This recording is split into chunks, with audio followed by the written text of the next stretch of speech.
The three boys walked briskly on the sand. The tide was low and there was a strip of weed-strewn beach that was almost as firm as a road.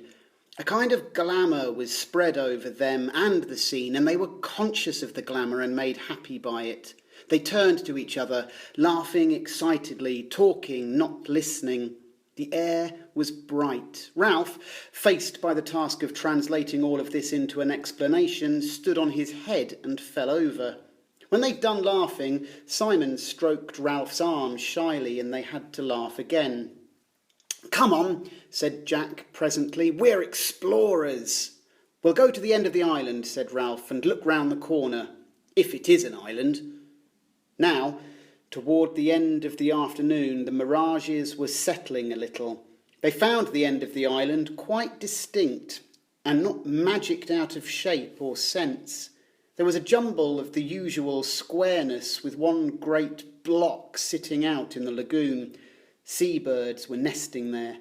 "Like icing," said Ralph, "on a pink cake." Hello there, my name is Mr. Beasley and this is the second of two videos that will talk you through the first chapter of William Golding's Lord of the Flies. This video will take you from page 21 to 28 of the first chapter, and just to say again that I'm going to be using the 1997 Faber edition for all of the page references, which is the one with this front cover, although as you'll see I've copied various extracts into this video and put page numbers for those as well, but you should be able to find your way around whichever copy of the book you are using. So, at the end of the first video, which saw Ralph successfully elected as chief, Jack being made head of the choir, who are now hunters, and the pair of them, along with the boy who fainted, Simon, are going on an expedition to see if they are in fact on an island. I made the point last time that it was important to recognise how Jack and Ralph are friends at the start of this story, and that life on the island begins as a sort of exciting adventure.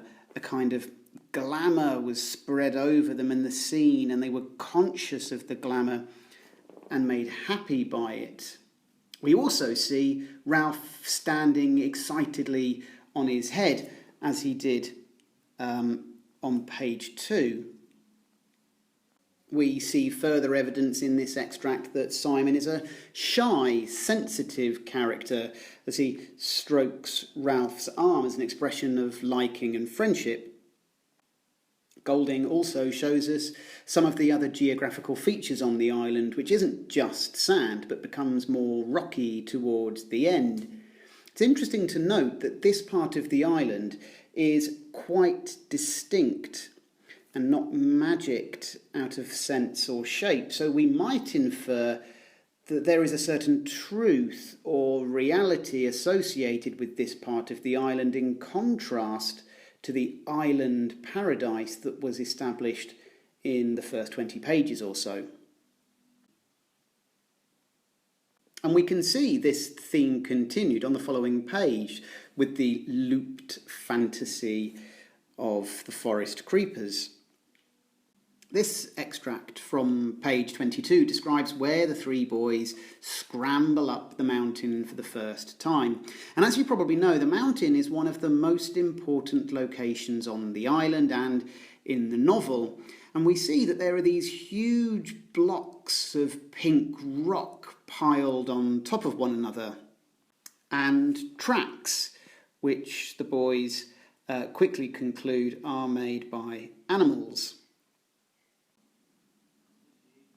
As the boys continue to climb the mountain, they continue to express their excitement with their shining eyes and these very public school expressions of wizard and wacko.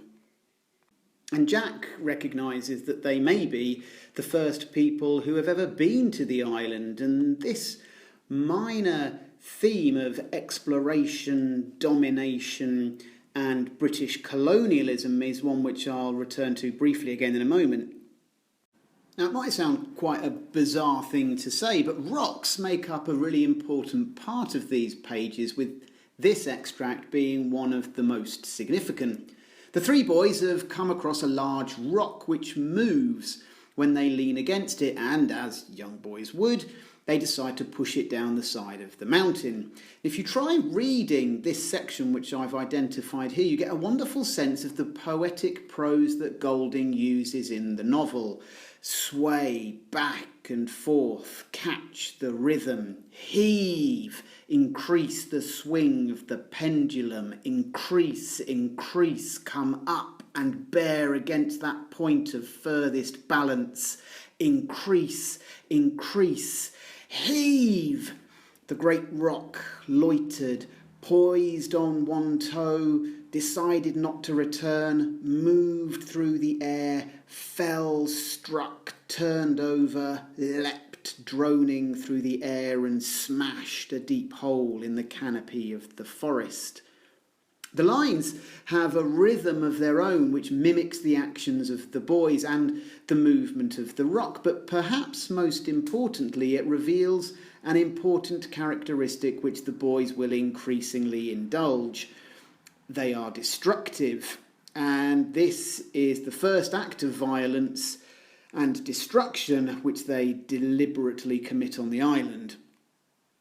And Golding makes a link between this action of the boys and the backdrop of the way from which the boys have just been, from which the boys have just been evacuated.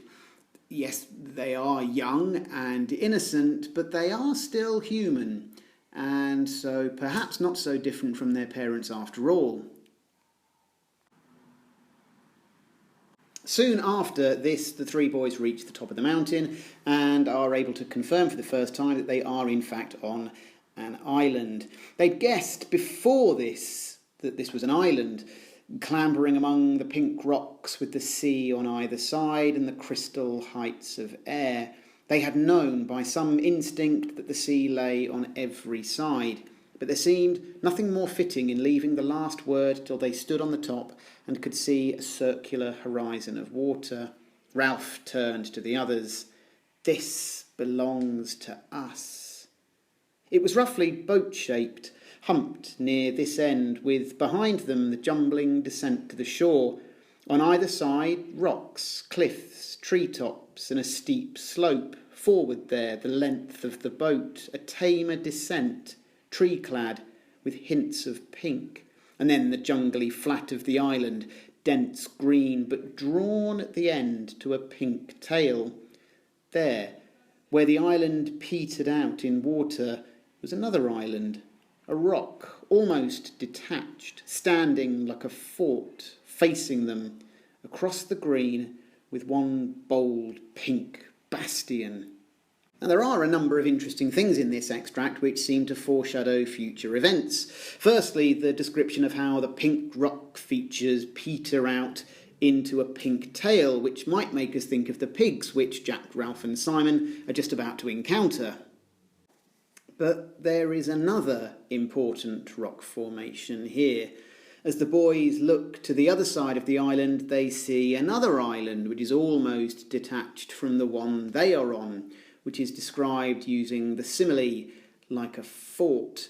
And this, together with the word bastion, which follows it, creates the impression of a fortification, a place which should be defended. And this is another of the very important locations on the island, a place we will come to know as Castle Rock. The last thing I want to say about this extract is to do with the piece of direct speech in the middle. This belongs to us. And as I mentioned previously, there is a suggestion of British colonialism in this novel. Ralph is quick to feel a sense of ownership over the island, which is why it's so concerning that in the short time they've been there, they've already created the scar and started rolling rocks in a very destructive manner. This next extract, I think, is a really good example of just how much detail and meaning and suggestion Golding is able to cram into just a few lines. Firstly, at the top here, there is another description of the scar created by the fuselage of the crash-landed plane. Then we see the tiny figures of the boys by the assembly platform, waiting for the three explorers to return, who were described using the simile insect. like, which could be an early reference to the novel's title. Here, and again at the end here, we see another link to the idea that the boys have taken possession of the island, another link to that idea of British colonialism that I've mentioned a couple of times. And this is followed by another reminder that Jack and Ralph are friends, and they have enjoyed this experience of exploration together. Next, Jack's new role as a hunter is mentioned, which is deliberately put next to or juxtaposed with the boys' first sighting of a pig, which we'll come to in a moment. And finally, it's worth pointing out Simon, whose face is described as glowing, and any link you can see between Simon and a sort of religious, angelic or Christ-like figure is worth noting down. Now, I've just chosen to look at this short extract briefly because it links quite nicely to what I was saying just now about Simon, and also because it's quite revealing about the differences between the two choir boys here, Simon and Jack. On their way back down the mountain, they notice some flowers which Simon compares to candles, candle bushes, candle buds. And in Simon's mind, the flowers are connected to something that he has seen in church, candles. And this is the way that Simon will interact with the island throughout the book. He will experience the beauty of the island on a sort of spiritual level, which will cause him to have a greater appreciation of it than any of the other boys. This is, of course, in stark contrast to Jack, who slashes at the flowers with his knife, and the scent spills over them like blood. The last two extracts we're going to look at here, taking the remainder of chapter 1, are concerned with a really significant moment, which is the first time that the boys spot a pig. They were in the beginnings of the thick forest, plonking with weary feet on a track when they heard the noises, squeakings and the hard strike of hooves on a path. As they pushed forward, the squeaking increased till it became a frenzy. They found a piglet caught in a curtain of creepers, throwing itself at the elastic traces in all the madness of extreme terror. Its voice was thin, needle-sharp and insistent. The three boys rushed forward, and Jack drew his knife again with a flourish. He raised his arm in the air. There came a pause, a hiatus. The pig continued to scream, and the creepers to jerk, and the blade continued to flash at the end of a bony arm. The pause was only just long enough for them to understand what an enormity the downward stroke would be. Then the piglet tore loose from the creepers and scurried into the undergrowth. They were left looking at each other and the place of terror. Jack's face was white under the freckles.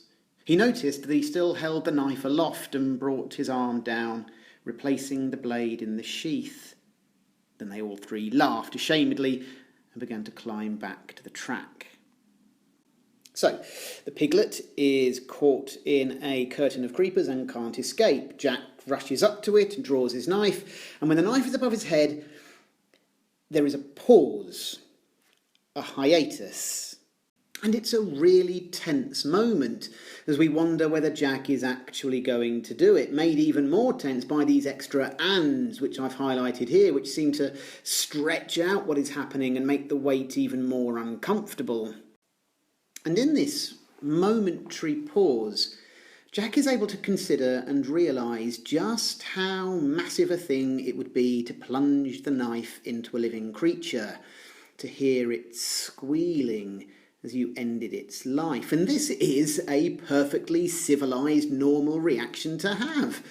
I know if I were there in that position, I couldn't do it, and neither, I reckon, could many of you. But for Jack, who, remember, has already failed once in this chapter to become chief, has now failed in his role as a hunter. And even though the boys laugh when the pig runs to safety, Jack is not going to brush this off so easily. And this is evident straight away. Firstly, he starts making excuses, saying, I was just looking for a place, a moment to stab him. Then he starts talking himself up, pretending to have knowledge about butchering animals that he almost certainly doesn't have. And finally, when directly questioned about his reasons for not doing it, Jack responds with shame and embarrassment. And then with aggression, he snatched his knife out of his sheath and slammed it into the trunk of a tree. Next time there would be no mercy is a worrying indication of the way that this character is going to develop, and the completeness of this transformation from choir boy to hunter is one of the most shocking and dramatic in the whole novel.